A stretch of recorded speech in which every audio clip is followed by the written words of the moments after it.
Bonjour et bienvenue dans ce nouveau numéro de Chaos Global qui est un numéro un peu particulier puisque nous allons vous évoquer notre liste Prenons-nous en main, Édouard tête de liste, respect.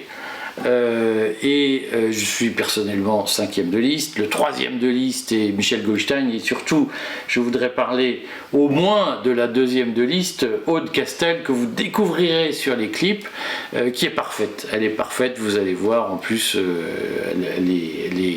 elle incarne de mon point de vue la France telle qu'elle est aujourd'hui et on se félicite de l'avoir parmi nous.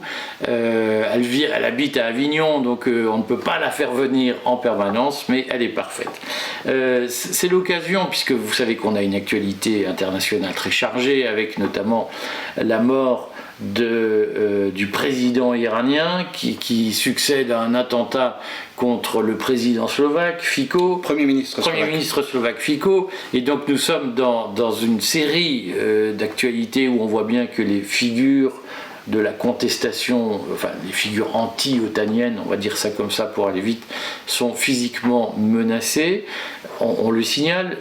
Notre liste, elle en parle, mais on va d'abord parler de notre liste pour montrer comment elle s'imbrique à l'actualité internationale. Alors, on va en parler parce que, d'abord, nous sommes très fiers d'avoir pu la déposer. On l'a préparée dans un temps record. Oui, 3 semaines. Oui. Un mois, disons. Un mois pour finaliser, avec beaucoup de candidats à la candidature, à tel point que nous avons ressuscité une vieille pratique de la démocratie athénienne. Nous avons dû tirer au sort pour savoir qui était parmi les 81. Alors, il faut souligner que ça a été un peu notre surprise, c'est-à-dire, bon, moi je vous fais, parce qu'Edouard il déteste dire que, il déteste montrer ses faiblesses, il déteste fendre l'armure, moi je m'en fous. Alors, donc, on a quand même joué avec le feu sur ces histoires de délai. Ah oui, on aurait pu ne pas y arriver. On aurait pu ne pas y arriver. On a quand même été très surpris de voir que finalement, il y avait une forme d'engouement pour se porter candidat. Je pense, moi, personnellement, que la méthode qui a consisté à dire, bah, écoutez, dites-nous, et puis on ne s'occupe pas des grades, des machins, des trucs. Ce qu'on veut, c'est des gens de bonne volonté qui ont envie de travailler ensemble. Je pense que ça a quand même permis de susciter une vague de candidatures qui nous a un peu surpris. Oui, alors ça dit que les autres listes ne plaisent pas, ne satisfont pas, mais ça dit aussi que les gens ont apprécié notre spontanéité. Alors, donc, dans cette affaire, on a bâti dans des temps records une liste qui tient la route avec des gens qui se révèlent. Moi qui suis un vieux bonapartiste, je vais vous le dire. Moi, Et il va se confesser. Je vais me confesser, je passe à confesse. Moi qui viens d'un milieu de rien, qui suis rien comme disait Macron. Moi je fais partie de ceux qui n'étaient rien. J'ai toujours cru qu'une société qui fonctionnait était une société où chaque soldat avait un bâton de maréchal dans la besace. Et je suis heureux de voir qu'il y a plein de gens qui finalement aiment bien cette idée, c'est-à-dire qu'ils ne sont à rien, mais au sens où moi-même je n'étais rien, et ils ont envie de faire, et ils participent. On fonctionne essentiellement de façon numérique, avec des groupes Telegram et des organisations spontanées, et nous sommes, on peut le dire, d'abord satisfaits de voir l'engouement que ça suscite, et puis, on peut le redire, on est favorable à un modèle de société qui rompt avec la verticalité de la caste, quand même. Qu'est-ce que ça implique dans notre fonctionnement, Edouard ? Ça implique dans notre fonctionnement que nous sommes en permanence sur les réseaux sociaux, et là je parle de réseaux internes, avec par exemple un groupe pour les 81 candidats, et où chacun donne son avis, fait des propositions pour la stratégie. Et il y a pour l'instant une très belle dynamique où les uns les autres se répartissent assez naturellement. J'ai lu telle chose, ah oui, j'ai vérifié tel texte de loi, ah oui, voilà ce qu'il faudrait faire, pour l'affiche, voilà la couleur que j'aime. Disons que c'est une vraie démocratie en acte. Alors, là-dessus, tu as tenu la plume pour rédiger la fameuse circulaire que nous devons déposer demain à la commission de propagande. Alors, on vous le dit parce que... J'aime bien les mots. circulaire à la commission de propagande. Tout de suite, on sent que la maison est tenue. C'est pas nous qui choisissons les mots, hein, c'est sur les textes officiels. Mais je le dis parce que très souvent, les gens n'imaginent pas ce qu'il y a en coulisses derrière la scène de théâtre où se jouent les élections. Et en fait, il y a des montagnes de bureaucratie extrêmement précises, qui de mon point de vue sont totalement obsolètes, mais bon, on fait avec.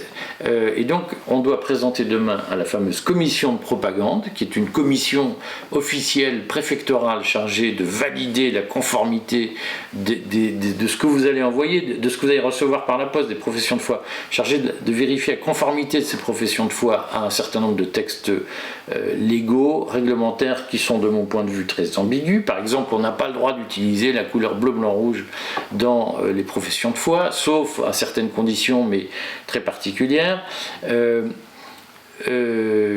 Concrètement, qu'est-ce qu'il y a dans cette circulaire, c'est-à-dire cette profession de foi? C'est la profession de foi, c'est ce qu'on appelait la profession de foi. Qu'est-ce que nous avons mis dans cette profession de foi que moi je trouve intéressante et bien faite? Alors, nous insistons sur l'esprit qui nous anime, qui est, en fait, nous sommes des révolutionnaires. Pourquoi? Parce que nous voulons que la loi soit respectée. Alors aujourd'hui, dire que la loi doit être respectée, c'est être révolutionnaire. Et pourquoi disons-nous ça? Parce que nous constatons par exemple que le gouvernement français ne respecte aucun de ses engagements européens, à commencer par le premier d'entre eux, celui dont on nous disait qu'il était essentiel, le respect du pacte de stabilité, des finances publiques en équilibre. Ça conduit d'ailleurs à ce que les budgets qui sont présentés, le Conseil constitutionnel le dit année après année, on peut douter de leur sincérité. Et donc on a de vrais sujets.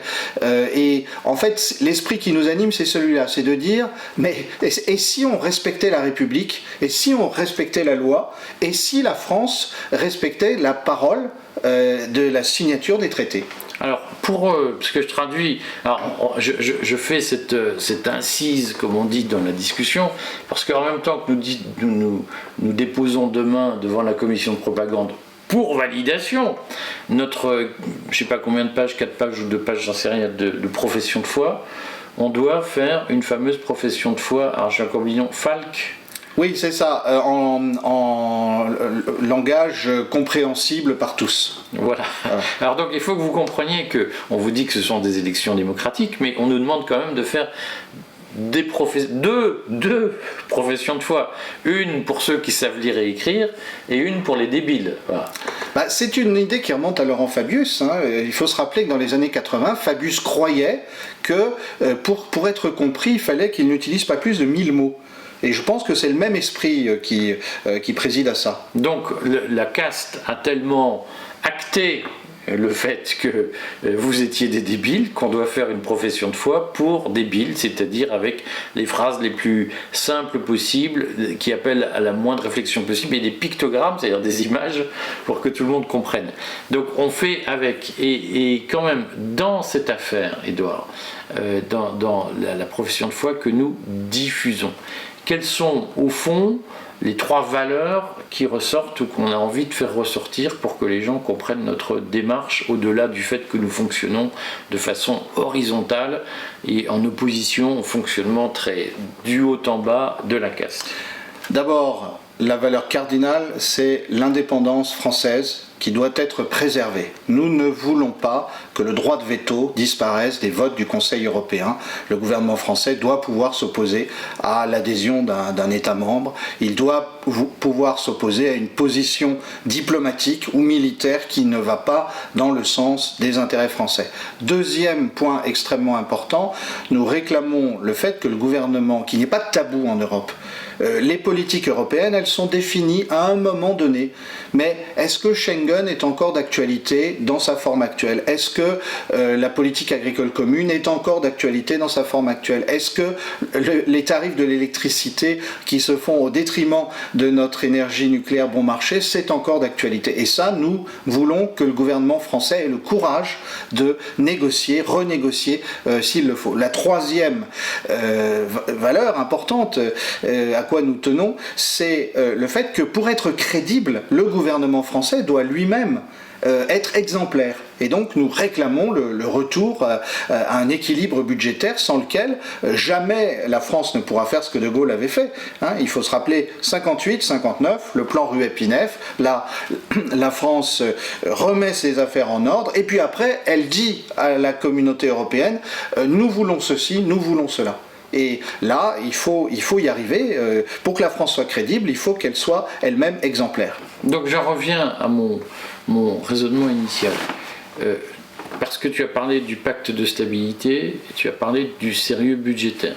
Est-ce qu'au moins pour que tout le monde comprenne bien, en langage Falk, si j'ose dire, c'est une plaisanterie, une boutade, pour que tout le monde comprenne bien, le pacte de stabilité, c'est quoi ? Donc, on se rappelle qu'au moment de la signature des accords de Maastricht, c'est 1992, s'est posé la question du respect par les États membres des engagements qu'ils avaient pris, puisque pour que la monnaie européenne fonctionne, l'euro, il faut que les déficits soient contenus dans certaines limites. Et c'est là que l'Allemagne en particulier a imposé un pacte de stabilité qui dit par exemple que le déficit public doit être maintenu dans certaines limites, 3% du produit intérieur brut, que l'endettement public doit être maintenu dans une limite bien identifiable, 60% du PIB. Or, on sait qu'aujourd'hui, la France ne respecte plus ses engagements et on sait qu'en fait, depuis le début des années 2000, elle ne les a plus respectés. Je crois que c'est de mémoire, c'est à partir de 2004-2005 qu'elle ne le respecte plus. Donc, ça pose un vrai problème, puisqu'on demande d'un côté aux Français de faire des efforts, mais de l'autre, le gouvernement ne fait pas, lui, les efforts auxquels il s'est engagé vis-à-vis de nos partenaires européens. Et alors, nous insistons là-dessus, si je puis juste préciser ce point, tout le temps. Parce que ça met la France dans une position de faiblesse terrible au sein des institutions européennes. Et les Allemands disent, bon, c'est quelquefois implicite, quelquefois explicite, vous ne respectez pas les engagements budgétaires, c'est pas grave, nous allons centraliser l'Europe encore plus, de manière à mieux contrôler, puisque vous n'êtes pas des gens sérieux. Et donc, nous voulons sortir de cette logique qui est mortifère pour le pays. Alors, il y a quelque chose qui me perturbe dans ce que tu dis, qui ne paraît pas complètement cohérent, Édouard. Je voudrais que tu nous éclaires sur le sujet. C'est qu'on a décrit notre méthode qui est au fond une méthode d'ordre spontané, comme on dit dans certains milieux, où au fond le simple soldat a autant de poids que le général, parce qu'il apporte son travail, son énergie, et qu'il y a une espèce de bouillonnement. Ça fait pas très sérieux comme méthode, ça fait un peu écolo, quoi. Et en même temps, tu nous parles du sérieux budgétaire que Macron n'a pas, que la France n'a plus. Comment on fait pour concilier ce bouillonnement démocratique avec un sérieux ordolibéral, diraient les Allemands? Comment on arrive à faire les deux en même temps? Alors, il faut rappeler la manière dont notre programme a été élaboré. C'est effectivement une libre discussion qui a été menée entre plus de 1000 personnes sur un canal Telegram, et ça a eu lieu en novembre-décembre. Et il faut se rappeler qu'à l'époque, il y a eu des débats vifs entre les gens qui participaient à ce canal, et il y avait par exemple ceux qui disaient vous ne parlez pas du Frexit. C'est pas bien, c'est pas ce qu'il faut. En fait, vous êtes complice de la logique européenne, etc. Et il y a d'autres dans le groupe, et d'ailleurs nous avons laissé le débat se dérouler, il y a d'autres qui, par exemple, sont des entrepreneurs et qui ont dit, mais attendez, peut-être faudra-t-il un jour que la France mette en cause son appartenance à l'Union européenne, en tout ou en partie, mais d'abord, il faut expliquer comment on fait. Nous sommes des entrepreneurs, nous avons des engagements à respecter, nous devons nous faire payer, nous devons exporter. Et donc, on ne peut pas dire comme ça, d'un claquement de doigts, ça ne serait pas sérieux. Et pour l'instant, ce qui apparaît, qui est évident, c'est que la France n'est pas crédible auprès de ses partenaires européens, parce que l'État dépense trop, parce que l'État nous accable en termes de fiscalité. Donc en fait, c'est comme ça que nos citoyens participant au débat ont renoué avec la question du sérieux. C'est que pour que tout ça soit crédible, il faut que l'État impose une fiscalité moins contraignante, et donc ça revient à dire il faut que l'État soit sérieux aussi vis-à-vis de ses partenaires européens. Parce que on a, en fait, on va dire quelques mots du Frexit, même si c'est pas notre sujet, mais ce qu'on peut dire pour répondre aux questions qui nous sont souvent posées sur pourquoi vous parlez pas du Frexit, tu vas redire pourquoi on a décidé de pas en parler, mais il faut redire qu'aujourd'hui les candidats du Frexit ne sont pas des entrepreneurs. Ni Asselineau ni Philippot n'ont jamais mis les pieds dans une entreprise. Or, on a quand même besoin, ce qu'on appelle le PIB, c'est quand même la somme des valeurs ajoutées par les entreprises. Donc on a besoin, et beaucoup de Français sont conscients qu'on a besoin de réindustrialiser. Moi j'entends souvent des commentateurs dire oh, l'Europe nous a désindustrialisés, on doit se réindustrialiser, c'est-à-dire que tout le monde a bien conscience qu'on a besoin d'entreprises, et pour avoir des entreprises, il ne faut pas faire la guerre aux entrepreneurs. Et un Frexit décidé n'importe comment, alors que nous sommes dans la zone euro, c'est quand même un facteur de déstabilisation pour l'économie française. Donc, quelle est notre position de fond sur le Frexit, Édouard ? Alors, la position qui a été définie par les citoyens qui ont participé au débat, c'est la suivante. C'est un Frexit, s'il devait avoir lieu, et c'est pas exclu, mais ça se prépare. Et donc, la méthode qui a été préférée par ceux qui ont élaboré notre programme, qui ont élaboré le programme avec nous, c'est on va regarder d'abord secteur par secteur. Premièrement, est-ce qu'il n'y a pas des négociations sectorielles qui peuvent être menées, par exemple sur le marché de l'électricité, par exemple sur les accords de Schengen? Bon, premièrement. Deuxièmement, l'argument qui, je crois, est très fort, qui a été utilisé par certains participants au débat de l'hiver dernier, c'est de dire, mais attendez, les Français ne sont pas les seuls à être insatisfaits de l'Union européenne. On ne va pas s'isoler de nos partenaires, on parle des peuples là, on ne parle pas des gouvernants, on parle des peuples, et on va pas envoyer tout promener en disant zut à tout le monde, alors que peut-être le peuple espagnol, le peuple italien, le peuple slovaque, sur tel ou tel domaine, sont nos alliés. Donc n'insultons pas l'avenir. Voilà. Ensuite, effectivement, si cette méthode graduelle ne marchait pas, il faudra peut-être accélérer, mais l'avantage de la méthode graduelle, c'est qu'elle peut laisser le temps aussi à la France de redresser ses finances publiques pour aborder une éventuelle sortie de tout ou partie de l'Union européenne de manière raisonnée et réaliste.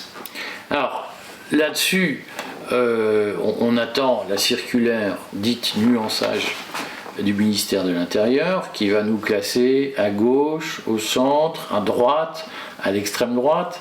Pas à l'extrême gauche, je pense pas. Peut-être à l'extrême gauche. Mais tu as utilisé le mot entreprise, alors c'est raté. Concrètement, on se situe où, nous ? Moi, je pense que nous sommes les héritiers de la tradition gaulliste et démocrate chrétienne qui a reconstruit la France après la guerre et qui était, contrairement à ce qu'on dit aujourd'hui, très ordo-libéral, très orienté vers l'idée que... Dis-nous ce qu'est l'ordolibéralisme, parce que tout le monde ne le sait pas forcément. C'est l'idée que l'État ne doit pas accabler les entreprises, que les entreprises doivent être libres de créer la richesse, premièrement, mais deuxièmement, qu'il faut favoriser dans la société les associations, tout ce qui permet aux gens de s'organiser entre eux pour compenser les éventuelles brutalités du marché, parce que le marché peut avoir des brutalités. Mais c'est pas l'État qui le fait, c'est la société qui est encouragée à le faire. Et alors ça peut être les églises, ça peut être des associations laïques, ça peut être des compagnies d'assurance, des compagnies d'assurance, etc., etc. Voilà. Donc c'est ça. Voilà. Et alors, c'est ce que j'appelle la société de confiance. Exactement. Confiance entre les individus. C'est quelque chose qui a duré, je crois, jusqu'aux années 70, en gros. En France, à partir des années 1970, on a vu en fait deux tendances. La première, c'est la montée de l'étatisme L'État a voulu se substituer à tous ces corps intermédiaires qui permettaient à la société de respirer. Et d'autre part, c'est aussi, il faut le dire, la grande trahison des élites, des milieux dirigeants qui se sont de plus en plus inféodés à Washington, loin de ce que représentait le général de Gaulle, Georges Pompidou, et on pourrait même dire Valéry Giscard d'Estaing encore gardait une forme d'équilibre dans ses relations avec Jimmy Carter. Quand il parlait d'Europe, c'était une Europe autonome, il n'y a pas de doute là-dessus. Bon. Et ça a basculé. Alors, nous sommes, je pense, les héritiers de cette tradition. Certains vont se sentir plus proches des pères fondateurs de l'Europe, d'autres plus proches du gaullisme, mais il faut bien éviter les caricatures. Le gaullisme, c'est pas l'État qui intervient partout. Oui, parce que souvent, quand on entend parler de gaullisme, c'est au fond un système communiste avec le général de Gaulle, et puis un plan, et des fonctionnaires partout qui décident de ce qu'on fait dans les entreprises qui sont toutes nationalisées. Le gaullisme, c'était pas ça. De Gaulle a dit un jour que quand on dépassait 30% de prélèvement du PIB et de redistribution du PIB par l'État, on changeait de société, on entrait dans une société collectiviste. Alors aujourd'hui, on est à 60%. Ouais, pas loin, 57. Ça dit bien ce que ça veut dire. Mais est-ce que tu peux nous dire, je te coupe, parce que tu as parlé à cette occasion du plan Rueff-Pinet, est-ce que tu peux nous dire ce que c'était, qui est un plan que De Gaulle a porté dès le 1er janvier 1959, c'est-à-dire pratiquement dès son arrivée au pouvoir? Quand De Gaulle arrive au pouvoir, il surprend tout le monde parce qu'il voit que la France est dans le marché commun. Il dit « mes prédécesseurs ont signé l'appartenance au marché commun, la concurrence est bonne pour les entreprises françaises, ça va les réveiller, la place des agriculteurs français est respectée grâce à la politique agricole commune, mais il va falloir quand même être crédible. Et donc pour ça, il faut que la France remette son budget en ordre. Et on sait que le budget français avait été déséquilibré, en particulier par les guerres coloniales. Donc De Gaulle demande d'une part à son conseiller économique, Jacques Rueff, d'autre part à Antoine Pinet, qui est ministre des Finances, si je me rappelle bien, de préparer une politique réaliste qui, sans que les Français souffrent trop, remettent les finances en ordre. Et c'est là qu'il y a cette idée d'une dévaluation du franc, d'une part, pour repartir sur des bases saines, mais ensuite un budget qui soit à l'équilibre et qui permette à la France de parler de façon crédible à ses partenaires. Alors, un budget, on le redit, parce que au fond, il y a cette mythologie gaullienne qui a été créée après De Gaulle et qui n'a pas grand-chose à voir avec ce qu'on dit, un budget à l'équilibre avec des dépenses de l'État limitées. C'est-à-dire que ce n'était pas les impôts. Et est-ce qu'on peut redire que lorsque De Gaulle commande d'une certaine façon le plan Rueff, c'est pour permettre à la France d'affronter l'ouverture à la concurrence et un monde de libre-échange. Non pas qu'on soit des défenseurs à tout craint du libre-échange, mais De Gaulle n'est pas un protectionniste au sens où des faux prophètes, j'allais dire, comme Asselineau ou Philippot aujourd'hui l'interprètent, c'est-à-dire qu'il faut se refermer. De Gaulle est un partisan du libre-échange. Alors, il ajoute que l'un des intérêts du marché commun européen, ça peut être d'imposer des règles communes du commerce au monde extérieur, en particulier aux anglo-saxons, comme il aimait dire, de manière à ce que le commerce soit développé sur une base équilibrée. Et donc, les six du marché commun de l'époque peuvent imposer leur volonté à d'autres. On a un autre domaine où De Gaulle surprendrait beaucoup ceux qui oublient de le lire aujourd'hui, c'est la monnaie. De Gaulle était partisan du retour à l'étalon or, c'est-à-dire même pas une monnaie européenne, à une monnaie mondiale, mais indépendante des manipulations de tel ou tel gouvernement. Et là, entre l'étalon dollar et les pays européens qui ne respectent pas les disciplines de l'euro, on est très loin de ce qu'avait imaginé De Gaulle. Sur le fond, pour en revenir au sujet qui a fait l'ouverture de cette séance, qui est la mort du président iranien, quelle est notre position aujourd'hui vis-à-vis de ce qu'on appelle l'axe, de ce qui s'est autonomé l'axe de la résistance? Comment nous pensons que l'Europe doit se positionner entre cet axe, on voit bien Russie, Chine, Iran et quelques autres, et les États-Unis. Comment on se positionne, nous? Alors, la France est une puissance de paix. La France a une dissuasion nucléaire, mais elle la met au service de la paix. Donc la France, je pense, est crédible quand elle défend l'impartialité dans ces conflits qui se sont développés, Ukraine-Russie ou Israël-Palestine. Et donc, nous n'avons pas à prendre parti pour les uns ou pour les autres. Au contraire, nous devons essayer d'être une puissance de médiation. Alors, ça veut dire qu'évidemment, nous n'allons pas épouser les intérêts de la Russie, de la Chine ou de l'Iran contre les États-Unis, mais nous n'allons pas non plus épouser les intérêts des États-Unis contre les autres, parce que nous voyons bien que les États-Unis profitent, par exemple, de la guerre d'Ukraine pour casser l'économie européenne. Donc c'est ça, je crois, la position. Et alors, il y a autre chose qui est important, et je crois que c'est dit aussi dans notre programme, c'est que la classe politique française est obnubilée par l'Union européenne, ça absorbe 99% de son énergie internationale.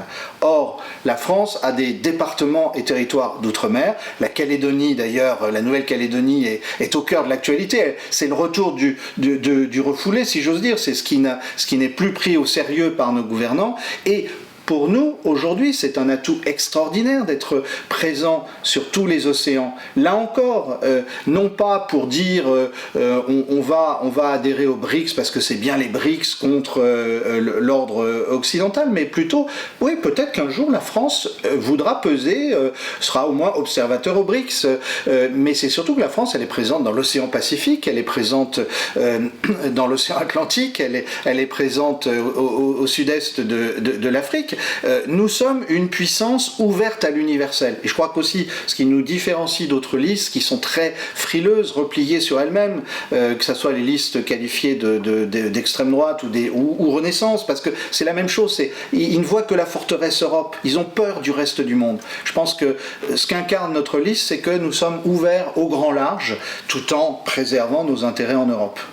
Concrètement, quand je t'écoute, j'ai l'impression que ce que tu nous dis au fond, c'est revenons à l'Europe des 6, à l'Europe de 1957. Comment tu réagis vis-à-vis de cette phrase? Non, parce que l'Europe de 1957, elle a eu son utilité, mais aujourd'hui, il est probable qu'il faut beaucoup moins encore de bureaucratie européenne qu'il n'y en avait en 1957, et qu'il faut beaucoup plus de liberté. Il ne faut surtout pas essayer de redessiner une Europe avec d'autres ou une contre-Europe.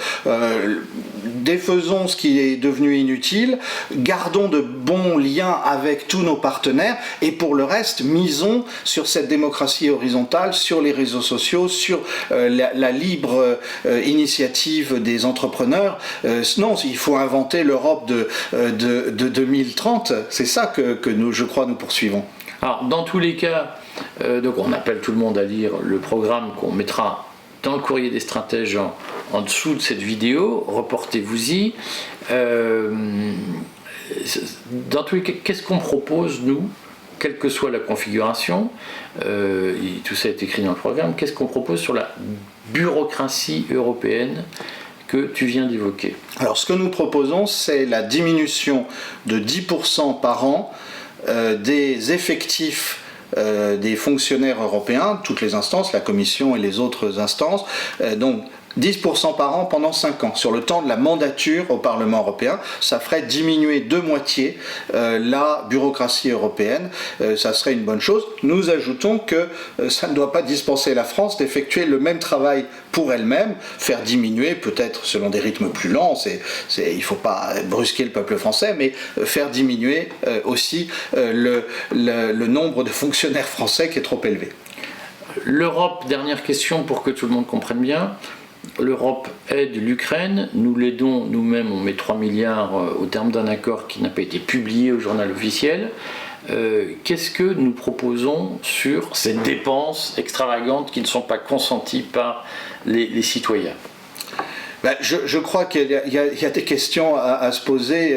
D'abord, est-ce que le Parlement fait son travail? Est-ce que le budget tel qu'il a été voté était sincère? Est-ce qu'il est normal que le Parlement n'ait pas eu à approuver les 3 milliards d'aide à l'Ukraine? Voilà, ce sont des questions qu'il faut poser. La règle de base de nos sociétés de liberté, c'est que l'impôt doit être consenti, c'est le consentement à l'impôt.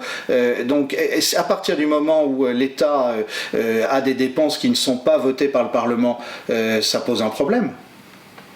Bon, on en reparle, interrogez-nous de toute façon en commentaire, et puis rendez-vous la semaine prochaine. On fait notre journal de campagne, on commence une nouvelle émission demain dans un studio. Ne la manquez pas, ce sera un petit talk show où on va rebondir sur certains sujets. À très vite mes amis.